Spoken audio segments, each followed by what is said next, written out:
Hello friends, स्वागत है आप सभी का अपने चैनल एजुकेशन एसके पॉइंट में। हम youth competition times book history को कवर कर रहे थे। इस बुक में 1 लाख जीएस क्वेश्चन दिया गया है जो आपके परीक्षा पॉइंट से काफ़ी इम्पोर्टेंट होने वाला है। ये आपके किसी भी एग्ज़ाम के लिए ही काफ़ी इम्पोर्टेंट होने वाला है। हम इसमें प्राचीन इतिहास को कंप्लीट करने वाले हैं सबसे पहले, और हम टॉपिक वाइज कंप्लीट करेंगे। आज हम महाजनपद काल को शुरू करेंगे और इसको कंप्लीट करेंगे, और इसमें 1 लाइनर क्वेश्चन दिया गया है। तो चलिए शुरू करते हैं। महाजनपद काल शुरू करते हैं। महाजनपद काल। महाजनपद काल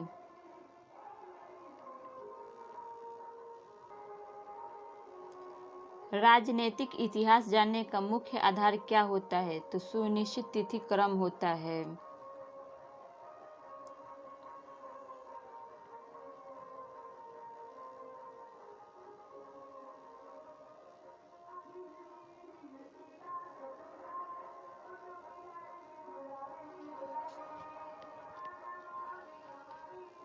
राजनीतिक इतिहास जानने का मुख्य आधार क्या होता है?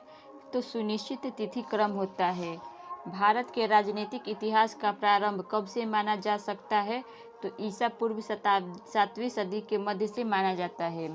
किस बौद्ध ग्रंथ में उत्तर भारत के 16 बड़े राज्यों का उल्लेख किया गया है, जिसे 16 महाजनपद कहा गया है? तो अंगुत्तर निकाय में किया गया है, बौद्ध ग्रंथ में। किस जैन ग्रंथ में 16 महाजनपदों का उल्लेख किया गया है? तो भगवती सूत्र जैन ग्रंथ में। पापनीकृत अष्टाध्यायी में कितने महाजनपदों का उल्लेख किया गया है? तो 22 महाजनपदों का उल्लेख किया गया है। महाजनपदों के उदय के क्या कारण थे?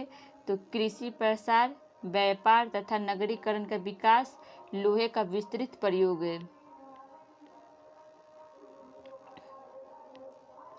महाभारत तथा पुराणों में अंग महाजनपद की राजधानी चंपा का क्या नाम मिलता है? तो मालिन मिलता है। बौद्ध ग्रंथ महापरिनिर्वाण सूत्र में किन 6 महानगरों के नाम प्राप्त होते हैं? तो चंपा, राजगिरी, बनारस, साकेत, कौशाम्बी तथा शरावती। दीर्घ निकाय के अनुसार चंपा नगर निर्माण की योजना किसने की थी? तो वास्तुकार महागोविंद ने किया था। लिच्छवियों ने विश्व का पहला गणतंत्र कहाँ स्थापित किया था? तो वैशाली में। सूतनिपात में वैशाली को क्या कहा गया है? तो मगधपुरम कहा गया है। अब 16 महाजनपदों को देखते हैं। महाजनपद, उनसे संबंधित क्षेत्र और उनकी राजधानी। कुरु महाजनपद की क्षेत्र कौन सा था? तो मेरठ, दिल्ली और थानेश्वर। राजधानी तो इंद्रप्रस्थ। पंचाल की तो क्षेत्र कौन सा था? तो बदायूं, बरेली, फर्रुखाबाद। राजधानी अहिरछत्र तथा उत्तरी पंचाल था। सूरसेन का तो मथुरा के आसपास का क्षेत्र और उसकी राजधानी मथुरा ही था।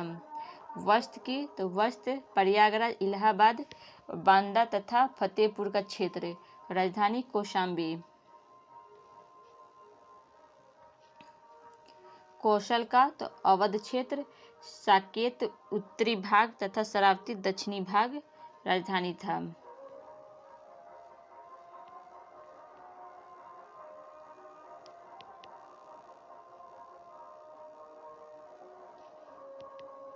मल तो जनपद देवरिया, पावा, परनौर, कुशीनगर था। काशी का तो वाराणसी था। अंग का भागलपुर तथा मुंगेर क्षेत्र था। चंपा मालिनी इसकी राजधानी थी। मगध का क्षेत्र कौन सा था? तो दक्षिणी बिहार, पटना और गया जनपद। और राजधानी तो राजगीर अथवा गिरिवंश था। वज्जी का तो मुजफ्फरपुर तथा दरभंगा था। राजधानी मिथिला, वैशाली और जनकपुर था।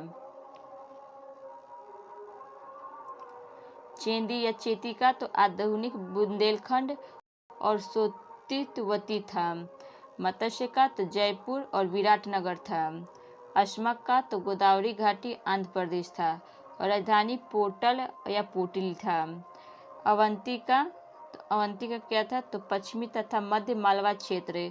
और राजधानी उज्जैनी, उत्तरी अवंती था। उज्जैनी उत्तरी अवंती, महिष्मती दक्षिणी अवंती। गंधार का तो पेशावर तथा रावलपिंडी पाकिस्तान था और राजधानी तक्षशिला। कंबोज का तो दक्षिण पश्चिम कश्मीर तथा राजौरी और हजारा था और राजपुर हाटक इसका राजधानी था। नोट देखते हैं तो कौटिल्य ने कंबोज को वार्ताशास्त्रों, जीवित संघ अर्थात कृषि, पशुपालन, वाणिज्य तथा शस्त्र द्वारा जीविका चलाने वाला कहा है। प्राचीन समय में कंबोज जनपद अपने श्रेष्ठ घोड़ों के लिए विख्यात था। 16 महाजनपदों में से 8 वर्तमान उत्तर प्रदेश में स्थित हैं। ये महाजनपद हैं कौन कौन से? तो काशी, कौशल, वस्त, मल, कुरु, पंचाल और सुरसेन तथा चेदी हैं। अब देखते हैं बुद्ध के समकालीन महाजनपद शासकों। राजा और राज्य। प्रघोत अवंती राज्य था। उदयन, वस्त, प्रसेनजित, कौशल, अजातशत्रु, मगध।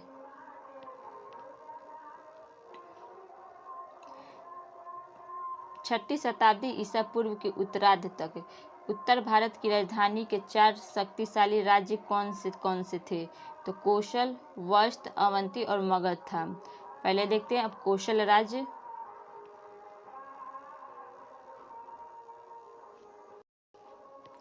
कौशल राज्य का भौगोलिक विस्तार कहाँ तक था?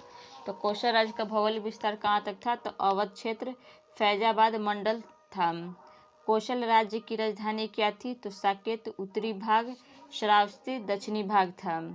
कौशल राज्य का प्रतापी राजा कौन था? तो प्रसेनजित था। कौशल राज्य का चरमोत्कर्ष किस राजा के शासनकाल में हुआ? तो प्रसेनजित के शासनकाल में हुआ। अब देखते हैं वस्त राज्य। तो वस्त राज्य का भौगोलिक विस्तार कहाँ तक था? तो इलाहाबाद तथा बांदा तक था। वस्त राज्य की राजधानी कौशाम्बी और वस्त राज्य का स्वर प्रमुख राजा तो उदयन था। अब देखते अवंती राज्य। अवंती राज्य का भौगोलिक विस्तार कहाँ तक था? तो पश्चिमी तथा मध्य मालवा क्षेत्र। अवंती राज्य की राजधानी किसे माना जाता था? तो उज्जैनी उत्तरी अवंती और महिष्मती दक्षिणी अवंती को माना जाता था। गौतम बुद्ध के समय अवंती का राजा कौन था? तो प्रघोत था। अवंती राजा प्रघोत किस रोग से ग्रसित थे? तो पांडुग रोग से ग्रसित थे। राजा प्रघोत के पांडु रोग के इलाज के लिए बिंबिसार ने किस राजवैद्य को उसके दरबार में भेजा था? तो जीवक को भेजा था। अब देखते हैं मगध राज्य। मगध राज्य का भौगोलिक विस्तार कहाँ तक था? तो दक्षिणी बिहार, पटना और गया जनपद था। मगध साम्राज्य की राजधानी कहाँ थी? तो राजगीर अथवा गिरिब्रज। मगध का एक समाजवादी शक्ति के रूप में उदय के प्रमुख कारण क्या थे? तो 5 पहाड़ियों से घिरी हुई सामरिक महत्व की स्थिति, एक समृद्ध उर्वर क्षेत्र में स्थित तथा अच्छा संचार तंत्र, शासकों के द्वारा अपनाई गई आक्रामक साम्राज्य विस्तार नीति था।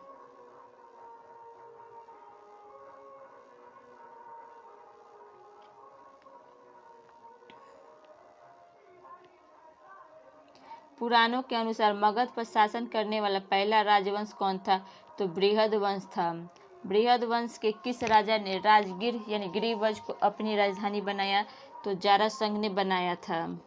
अब देखते हैं बुद्धकालीन भारत के गणराज्य को।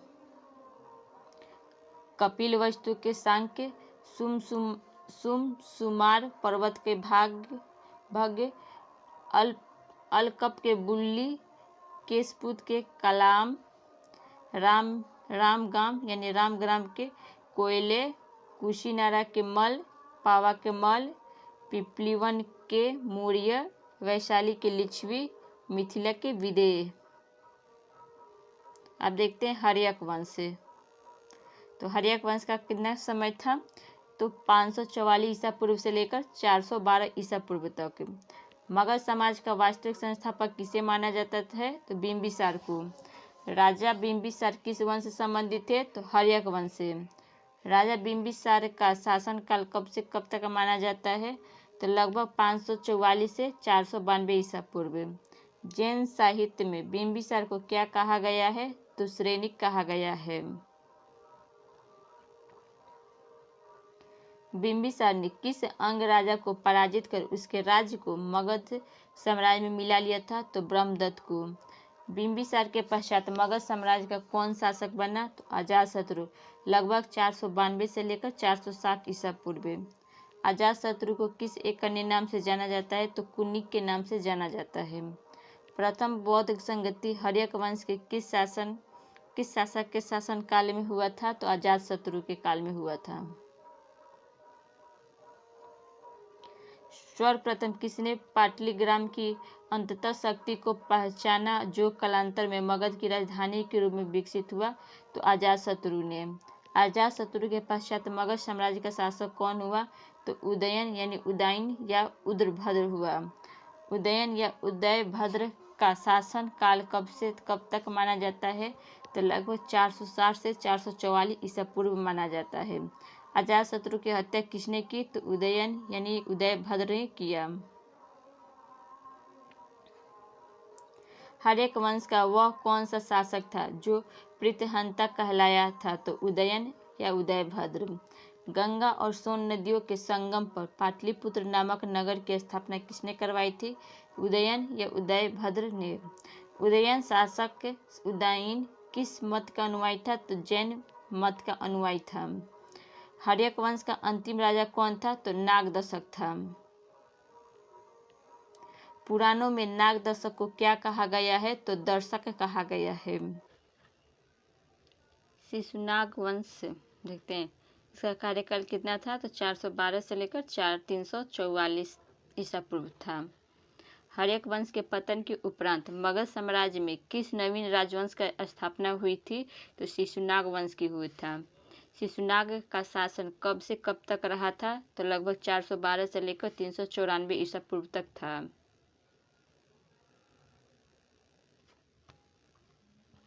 गिरिव्रज के अतिरिक्त वैशाली नगर को किसने अपनी दूसरी राजधानी बनाई थी? तो शिशुनाग ने बनाया था। शिशुनाग के पश्चात शिशुनाग वंश का कौन शासक बना? तो कालाशोक बना। पुराणों में कालाशोक को क्या कहा गया है? तो काकवर्ण कहा गया है।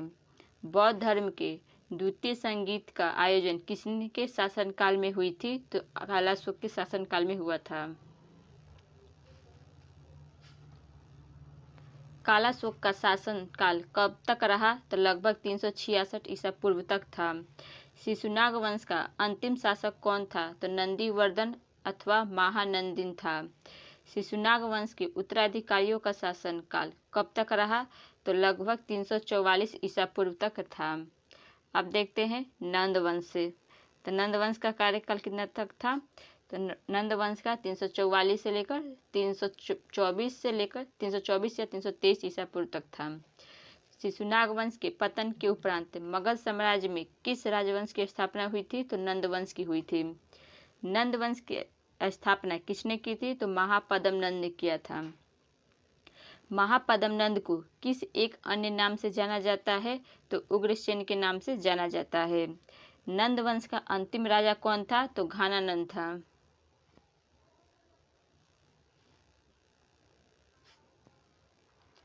यूनानी लेखकों के द्वारा घानानंद को क्या नाम प्रदान किया गया था? तो अग्रमिर्ज उग्रसेन का पुत्र दिया गया था।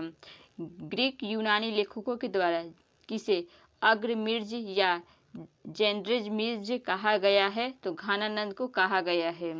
अब देखते हैं महत्वपूर्ण तथ्य। तो नंद वंश में कुल 9 राजा होने के कारण उन्हें 9 नंद कहा जाता है।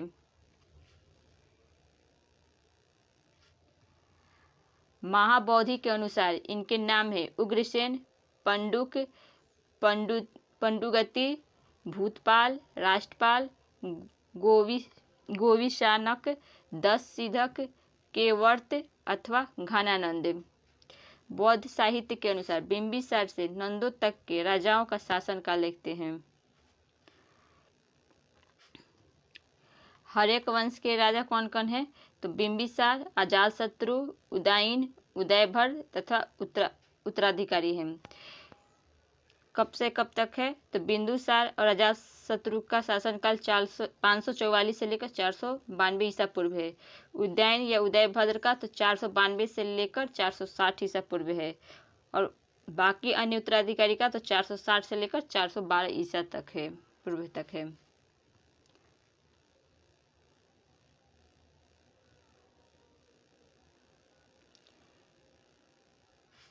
शिशुनाग वंश में तो शिशुनाग का शासन 412 से लेकर 334 तक चला था, 344 तक चला था।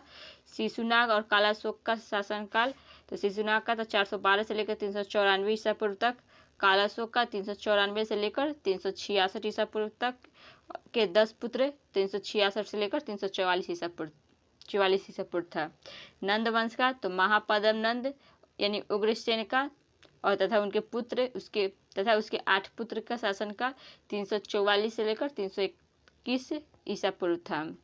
अब देखते हैं पुराणों के अनुसार बिंबिसार के नंदों तक के राजाओं के शासनकाल।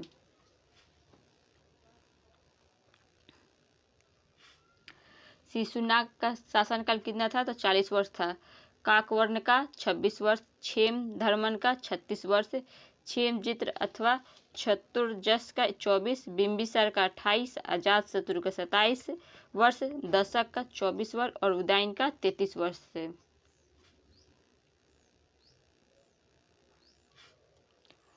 नंदीवर्धन का 40 वर्ष था, महानंदिन का 43 वर्ष और महापद्म तथा उसके 8 पुत्र का तो 100 वर्ष, कुछ विद्वानों के अनुसार 40 वर्ष है।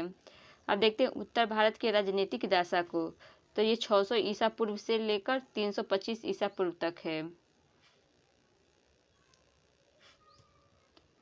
मगध साम्राज्य का उत्कर्ष किस शताब्दी में हुआ था?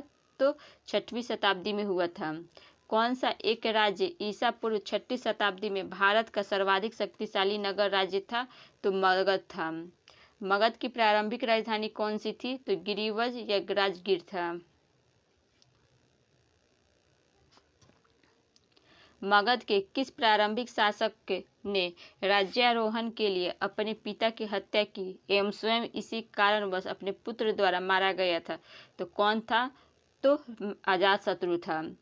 किसने मगध साम्राज्य में वज्जी गणसंघ को हराकर आत्मसत्ता किया? तो अजातशत्रु ने। मगध का कौन सा सम्राट अपोर परशुराम के नाम से जाना जाता है? तो महापद्म नंद है।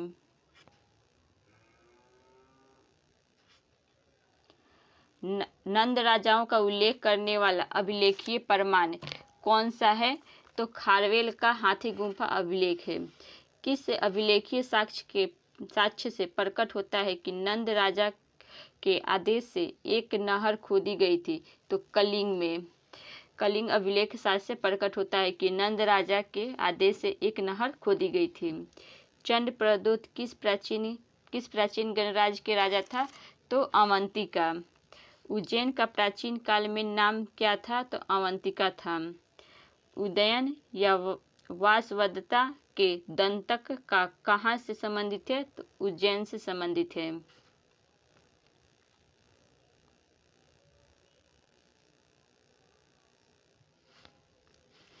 विश्व में पहला गणतंत्र वैशाली में किसके द्वारा स्थापित किया गया था? तो लिच्छवियों के द्वारा स्थापित किया गया था।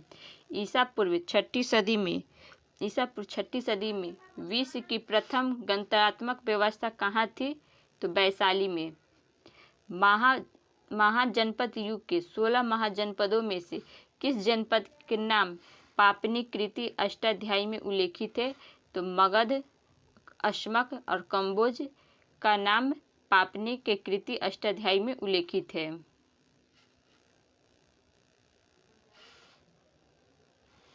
महाभारत के अनुसार उत्तरी पंचाल की राजधानी कहाँ पर स्थित थी? तो अहिर क्षेत्र में।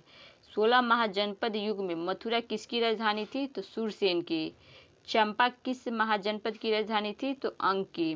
6वीं शताब्दी ईसा पूर्व में सुक्तिमती किसकी राजधानी थी? तो चेदी की।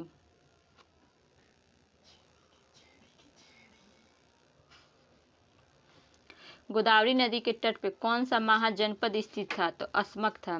6वीं शताब्दी ईसा पूर्व का मत्स्य महाजनपद कहाँ पर स्थित था? तो राजस्थान में। प्राचीन श्रावस्ती का नगर विन्यास कैसा था? तो अर्धचंद्राकार था। मालवा क्षेत्र पर मगध की सत्ता का विस्तार किसके शासनकाल में हुआ था? तो शिशुनाग के।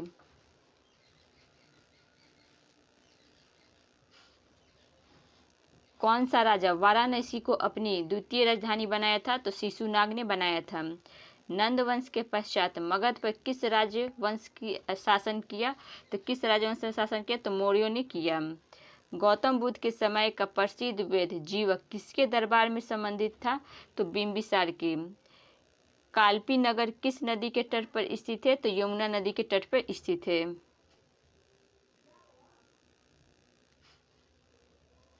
वज्जी महाजनपद कुल कितने गणों का संघ था? तो 8 का था।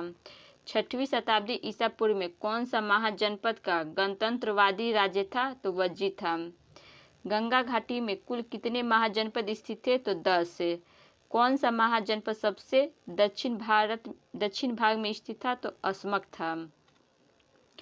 माहिष्मती शहर किस महाजनपद में स्थित था? तो अवंती में।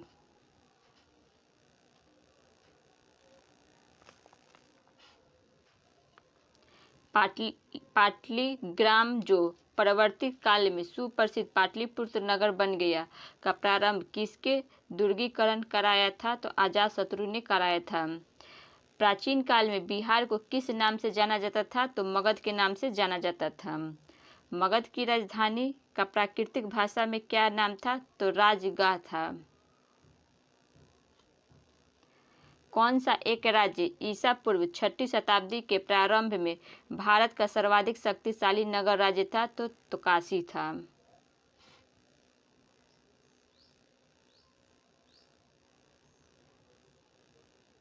अब देखते हैं विविध देखते हैं।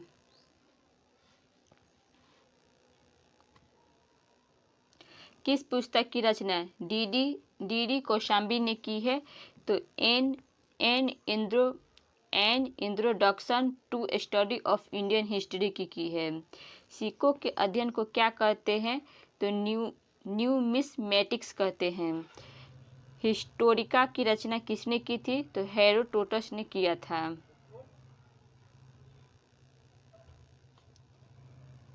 भारत के प्राचीनतम सिक्के को क्या कहते हैं? तो आहत सिक्के या पंचमार्क सिक्के कहते हैं। प्राचीनतम आहत या पंचमार्क सिक्के किससे बने होते थे? तो चांदी से।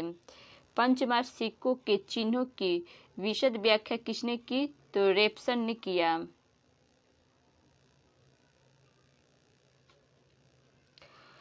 परमार्थ चीन में 20 वर्ष से अधिक रहे और वहां उन्होंने 70 बौद्ध ग्रंथों का चीनी भाषा में अनुवाद किया। वे कहाँ के निवासी थे? तो परमार्थ कहाँ के निवासी थे? तो उज्जैन के थे।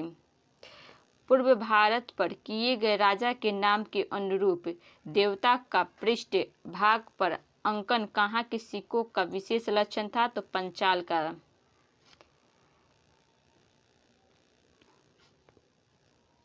हस्तिनापुर के बाढ़ में बह जाने के बाद पांडवों ने अपनी राजधानी कहाँ पर परिवर्तित की थी? तो कौशाम्बी में। किस प्राचीन नगर के अवशेष कुम्हार स्थल से प्राप्त हुए हैं? तो पाटलिपुत्र के से।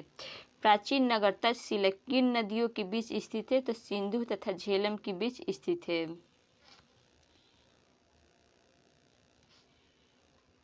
राजगीर के राजकीय चिकित्सक जीवक को किस गणिका के पुत्र के रूप में जाना जाता है? उसका क्या नाम था? तो शालवती।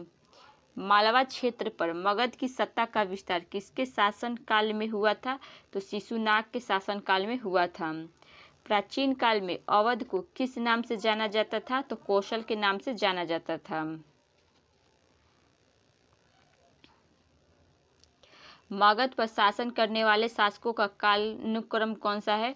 तो पहले बृहदत्त, फिर बिंदुसार, फिर शिशुनाग, फिर बिंदुसार।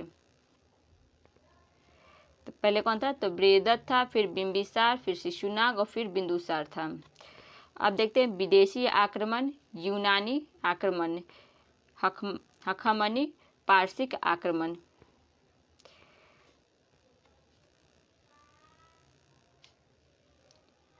छठी शताब्दी ईसा पूर्व के मध्य ईरान में हखामनी साम्राज्य की स्थापना किसने की थी?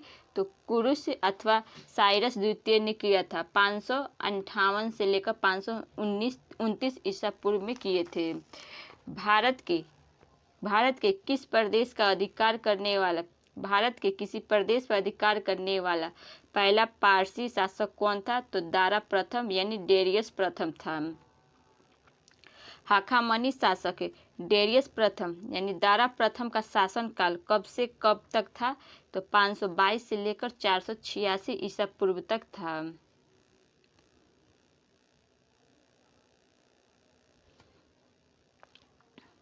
हखामनी साम्राज्य के किस शासक ने भारत पर आक्रमण किया जिसका स्पष्ट प्रमाण मिलता है? तो डेरियस प्रथम यानी दारा प्रथम का।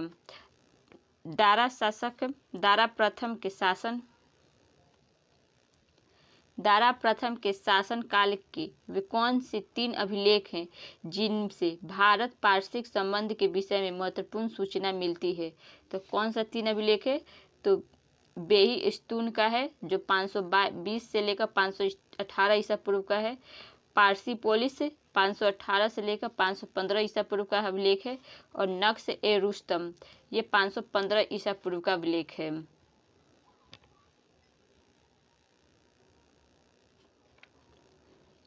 दारा प्रथम के साम्राज्य के 23 प्रांतों का उल्लेख किस अभिलेख से में मिलता है? तो बेहिस्तून अभिलेख में मिलता है। किस इतिहासकार के विवरण से ज्ञात होता है कि भारत दारा प्रथम के साम्राज्य का 20वां प्रांत था? तो हेरोडोटस के विवरण से मिलता है। दारा प्रथम के 20वां प्रांत भारत से कितना राजस्व प्राप्त हुआ? तो 360 टैलेंट स्वर्ण चूर्ण के बराबर।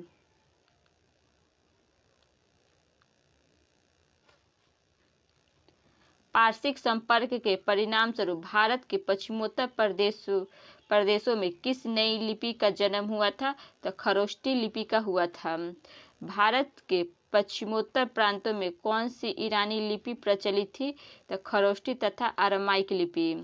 भारत के पश्चिमोत्तर प्रांतों में कौन सी ईरानी सिक्के प्रचलित थी?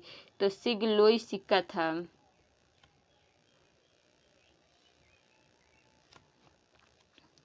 फारसी स्वर्ण मुद्रा तथा रजत मुद्रा को किस नाम से जाना जाता था? तो डेरिक यानी स्वर्ण मुद्रा, सिलगोई यानी रजत मुद्रा के नाम से जाना जाता था। अब देखते हैं पारसी आक्रमण का भारत पर प्रभाव। तो भारत एवं पश्चिम एशिया के बीच सांस्कृतिक आदान प्रदान का मार्ग प्रशस्त हुआ। भारतीय विद्वान एवं दार्शनिक पश्चात ज्ञान विज्ञान से परिचित हुए। हेरोडोटस और टेसियस जैसे इतिहासकारों ने भारत के संबंध में सूचनाएं एकत्र की। सिकंदर का भारतीय अभियान देखते हैं। सिकंदर का भारतीय अभियान। हखामनी आक्रमण के पश्चात पश्चिमोत्तर भारत में किस दूसरे यूरोपीय आक्रमणकारी का आक्रमण हुआ? तो सिकंदर का हुआ। सिकंदर कहाँ का निवासी था? तो मैसिडोनिया का था। भारत विजय के उद्देश्य से सिकंदर ने अपना अभियान कब प्रारंभ किया था? तो 326 ईसा पूर्व में किया था।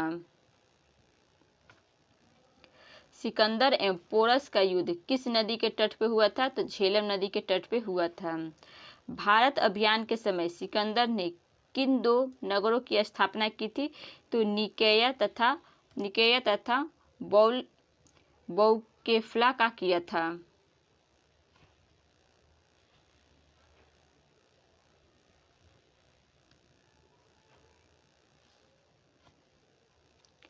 सिकंदर के हमले के समय उत्तर भारत पर जिस राजवंश का शासक था, तो कौन सा था राजवंश का शासक? तो नंदों का शासक था। मगध का कौन सा राजा सिकंदर महान का समकालीन था? तो घानानंद था। युद्ध भूमि में बड़ी संख्या में सैनिकों के मारे जाने अथवा आहत हो जाने के बाद किस भारतीय गण अथवा राज्य की स्त्रियों ने सिकंदर के विरुद्ध शस्त्र धारण किया था? तो मसस की यानी अश्वक राज्य की थी। भारत में सिकंदर की सफलता का क्या कारण थे? तो उस समय भारत में कोई केंद्रीय सत्ता नहीं थी। उसकी फौज बेहतर थी। उसे देशद्रोही शासकों से भी सहायता मिली थी। भारत अभियान के समय सिकंदर के साथ कौन कौन से यूनानी विद्वान उसके साथ भारत आए थे? तो नियाकस, अनेसिक्ट्रिक्स और अरिस्टोबुलस आए थे। मध्य एशिया के दक्षिण भाग में स्थित कौन सा राज्य चतुर्थ शती ईसा में भारतीय सभ्यता का प्रमुख केंद्र था? तो खोतान था। सिकंदर भारत में कितने माह तक रहा था? तो लगभग 19 माह तक रहा था। सिकंदर के समय व्यास नदी के पूर्व कौन सा शक्तिशाली गणराज्य स्थित था? तो युद्धेय का था। सिकंदर के आक्रमण का भारत पर प्रभाव देखते हैं। तो भारत तथा पश्चिमी देशों के बीच व्यापारिक संबंध और दृढ़ हुई। पश्चिमोत्तर भारत में अनेक यूनानी उपनिवेश स्थापित हो गए। भारत एवं यूनानी के घनिष्ठ संपर्क से आवागमन के लिए समुद्री तथा स्थलीय मार्ग खुल गए। भौगोलिक ज्ञान में वृद्धि हो गई। यूनानी मुद्राओं के अनुकरण पर भारत में भी उलूक शैली के सिक्के ढाले गए। भारतीय मुद्रा निर्माण कला का विकास हुआ। कला एवं ज्योतिषी के क्षेत्र में भारतीयों ने यूनानियों से बहुत कुछ सीखा। गांधार एवं यूनानी कला शैली का विकास हुआ। दर्शन एवं गणित के क्षेत्र में भी विकास हुआ। यूनानी शासक पद्धति से भारतीय शासक पद्धति भी प्रभावित हुई थी। एस्काइलस जैसे यूनानी भारत की यात्रा पे आए। एस्काइलस ने भारत में पश्चिमी देशों तक एक समुद्री मार्ग की खोज की। भारत के पश्चिमोत्तर प्रांतों में खरोष्टी नामक नई लिपि का जन्म हुआ और ईरानी सिक्के सिलगोई पश्चिमोत्तर प्रांत में प्रचलित हुए। अगर हमारा ये वीडियो पसंद आए तो वीडियो को लाइक करिएगा, चैनल को सब्सक्राइब करिएगा। जय हिंद।